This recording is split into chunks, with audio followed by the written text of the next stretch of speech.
Welcome to Toffee TV. Well, Everton have signed Dele Alli from Tottenham Hotspur. Big signing that if you'd said to me a couple of years ago, Dele Alli would be signing for Everton, I would be thinking, well, we must be in the Champions League or about to win it all. But here we are, and we've signed him, and he's one of Frank Lampard's first signings, so it's very, very exciting. Frank Lampard's first permanent signing. Yeah, it is. It's a mad one because for a while he was one of the best young players in the world, wasn't he? Or certainly in Europe. He seemed to be upward trajectory, playing for England, scoring goals at World Cups, doing really well with Spurs. Him and Harry Kane were fantastic for Tottenham. And everything was going in the right direction. And then Pochettino left Spurs, and since then it's all seems to have gone the other way for him. You know, Mourinho came in, and we've all probably seen a documentary where he called him lazy on day one, and that probably wasn't the greatest start to their relationship. And since then he's stalled. His career's just come to a standstill, and now it's so much so that we had a situation where Everton have managed to get him on a free transfer, effectively, really. No kickers come in until he's played 20 Premier League games, which is next season, because obviously with the amount of games left. So that shows how low his stock has gone, that Everton have been able to go to Spurs on deadline day and formulate a deal that suits all parties without much fuss, really. But if Everton can get him right, and if Lampard can get him right, it'll be a hell of a sign. Absolutely, yeah. It's obviously 26, I think, in April. Coming to a stage in his career now where he needs consistent football. I think obviously that's what it looks like Everton can offer him.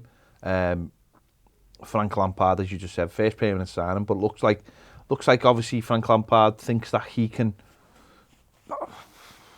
maybe build a team around him, or be a very, very much a focal point for the way he wants to do things going forward at Everton. And I think that's what, as a player, he's probably craving.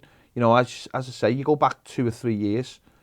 Yeah, I think of when Tottenham came to Goodison at the end of 2018 and beat us 6-2, and how an important player he was, and Tottenham getting to the Champions League final against Liverpool, and how well he did, and how big part of that he was. You know, playing off Harry Kane and the goals he'd get, and some of the goals he scored himself were just brilliant. You know, always in double figures, and that's been lost. And like you said there, Mourinho probably took that away from him. Probably wanted someone who probably needed to work a little bit harder. And sometimes with these players, you do sacrifice a little bit of that hard work. I mean, we had it with Kale. People used to say, well, what does he do if he's not scoring goals? It was like, we'll take him out the team and we'll find out. And when he wasn't there, suddenly you found there was a big gaping hole of a guy who could because he was arrive late, score goals, working hard. And I think for Dele Alli, this represents now an opportunity for him to get back on track. And you know, he'll have the big picture in mind. You know, the World Cup is there. Okay, it feels like that. It feels like he's not necessarily part of that generation that's with England now, but there's only one way of trying to get back into the picture, and that's playing well. So, like you said there, it ain't going to kick in financially till next season. So for us, it represents really good business. For Spurs, they've got a player they don't want off their wage bill, and hopefully, you know, he gets games, he makes a position his own, and you know, if he does the business, we'll back him, we'll love him, we'll be happy to have him, and hopefully that's what happens. And Frank Lampard, I think, has probably illustrated and spoke to him and said, you know, you're going to be a big part of what we do here, and I think that'll be important for the player. Yeah, absolutely. I think if we can get him back doing that, or he does become a focal point and wants to be part of it, and feels like he's part of the team again and important, that can give you that little impetus. Some players go stale at clubs. It happens. You know, if he's done a farewell message to Tottenham, and the only person he's really mentioned is Pochettino, because he felt like they went on that journey together, and then when he left, there was talk Pochettino wanted to take him to PSG. I kind of feel like if Pochettino had gone to United in the summer, he'd have come for him at Spurs. Because I think he'd probably look and think I can get him back to doing what he does. And goal-scoring midfielders are so valuable. They really are. You know, they're a prized commodity, really, in the game, which made him so important for Spurs, Kyle, like you just mentioned, for us. I think what's evident, or seems to be evident on the outside, is that since Pochettino's left, Spurs have had very defensive-minded managers who've come in. And maybe by the time Antonio Conte's got there, it's too far gone. He just hasn't done what Conte's wanted him to do, like up to speed or whatever. Maybe he's lost a little bit of love for the game. Maybe he's lost a little bit... Hunger? He's like lost his way. So he's done all the things he did to get to where he was, and everyone was talking about him, and he was doing really well. He got to that stage, and then the hard work stopped, or he stopped enjoying it because he wasn't part of... He didn't feel like he was integral to the team or whatever. And I guess that'll be Lampard's biggest challenge, trying to bring that back out of him. But it's up to the boy if he comes here and works his socks off and has that hunger and that determination to prove people wrong. You just say he's 25 at the moment. You know, going to a World Cup this year, he'll be 26. That's a brilliant age to be on a world stage. He's got to do well for Everton to get back into Southgate's plans, and a fresh start, and a manager who believes in you, and a manager who kind of did what you're really good at, which was arriving late and scoring goals. Then you hope that he's able to bring it out. If you look at like his appearances, they've completely dried up in the last 2 or 3 seasons, you know, to what he was playing. He was playing over 30 games a season. He was getting, you know, he was a 1 and 3 goal scorer for a midfielder. That's brilliant, getting into the box, arriving late. And the goals have just dried up. And, you know, it was when Pochettino went, it was when they made the change. In fact, I think he scored against us in Pochettino's last game, I think.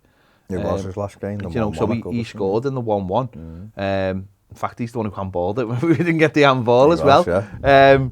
So he was obviously instrumental. He scored the goal, and then, you know, as you mentioned, Mourinho calls him out in the documentary and says you don't work hard enough. And maybe that was where, maybe that's where it's, you know, it started. The downfall started, and maybe he didn't work hard enough, but maybe someone telling him, listen, we're all different personalities.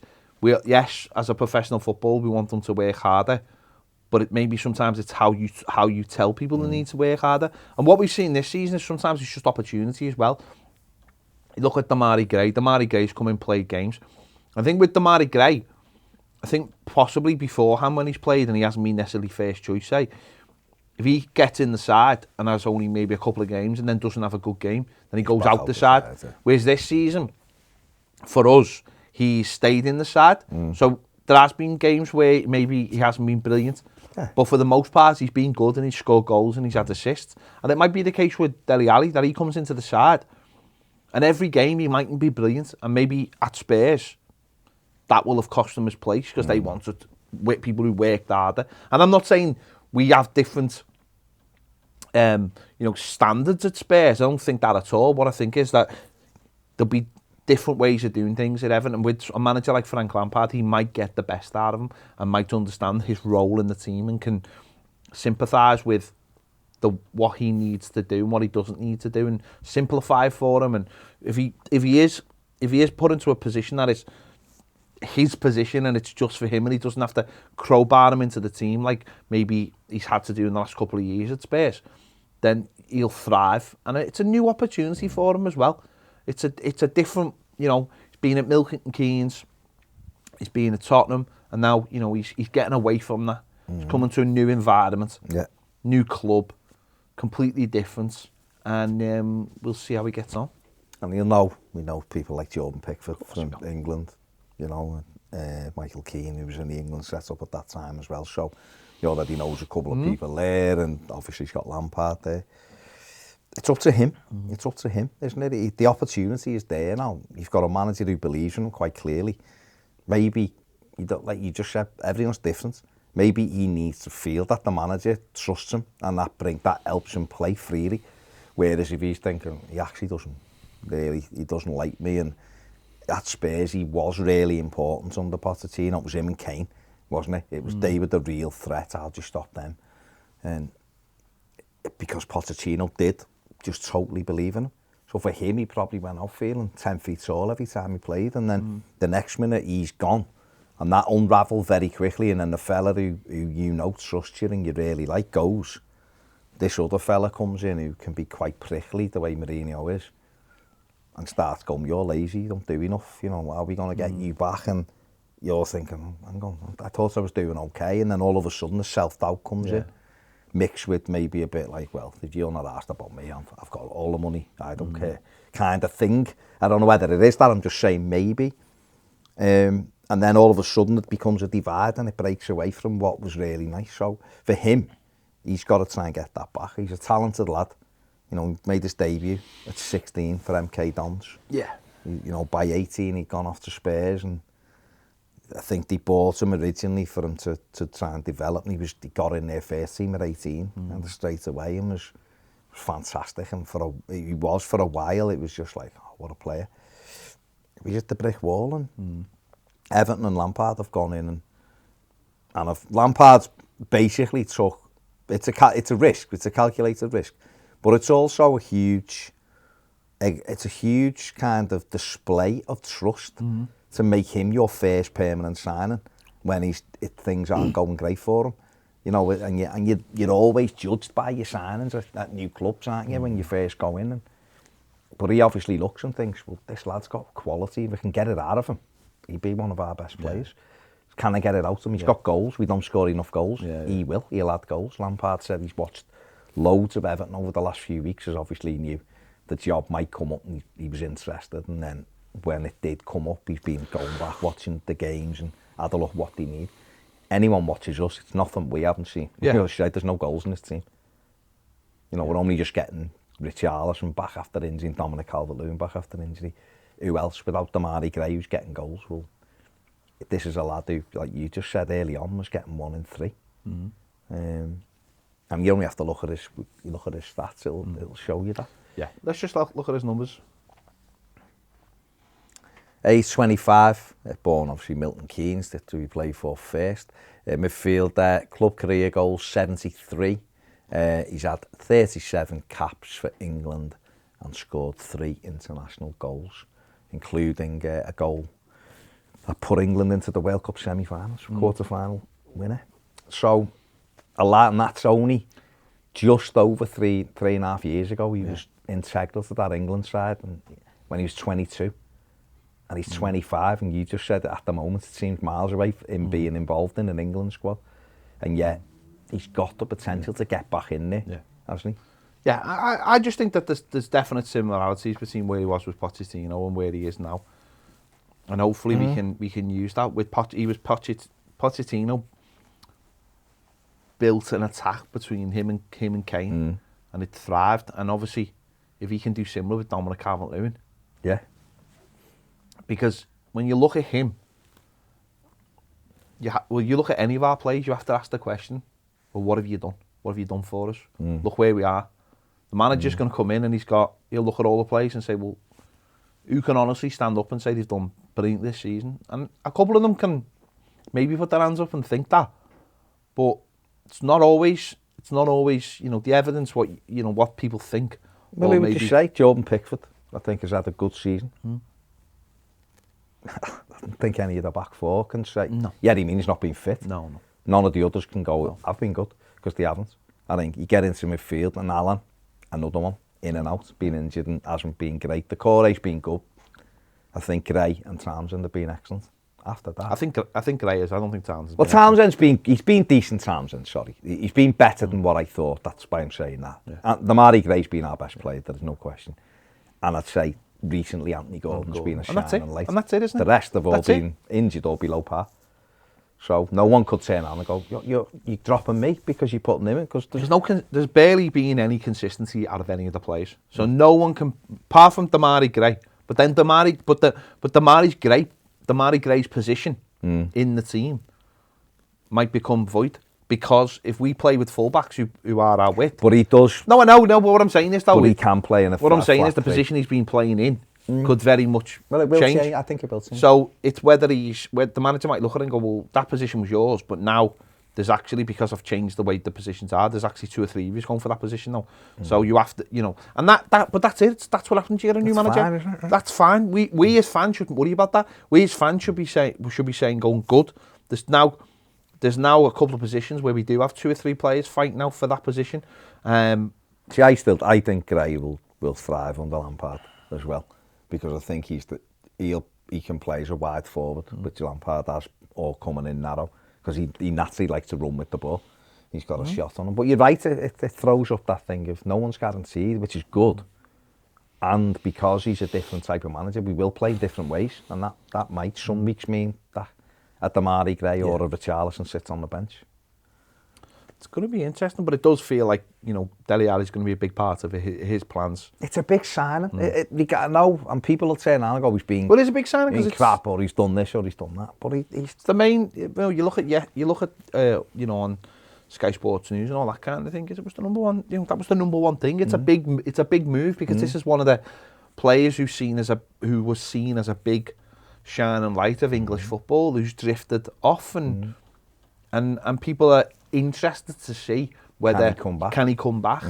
And this is like, you go to like somewhere like America, this would be like seen as a big thing, like a big story. You all want him to get back. Well, it is a big story. And I think a lot of people do want him to get back. Seen Stan Collymore saying, it's a brilliant move for him. Seen lots of others. Paul Mason said if Everton get him right, he's the signing of the season. Forget the window, the signing of the season. Harry Redknapp saying, just if he, Lampard, the one who will tease it back out of him, and Everton are going to have a gem on their hands, and Spurs are going to kick themselves. For Spurs' point of view, they're not going to kick themselves because he's not doing it for them. Yeah. So he may as well get some return. They're moving in a different way, aren't they? They've got Kuleveski coming in and people like that. They're moving on, which is exactly what you should do. Knowing when to move a player on. If it's not working, on you go. But we've got to look at it from our point of view and say it's a good. I think it's a good sign. Yeah, let's see how it plays out. Hopefully it works out really well. And if we have to end up paying a lot more for the player than as we will do in the initial part. We have to pay the maximum for him. I really do, because it'll mean we're good and he's done well. There you go.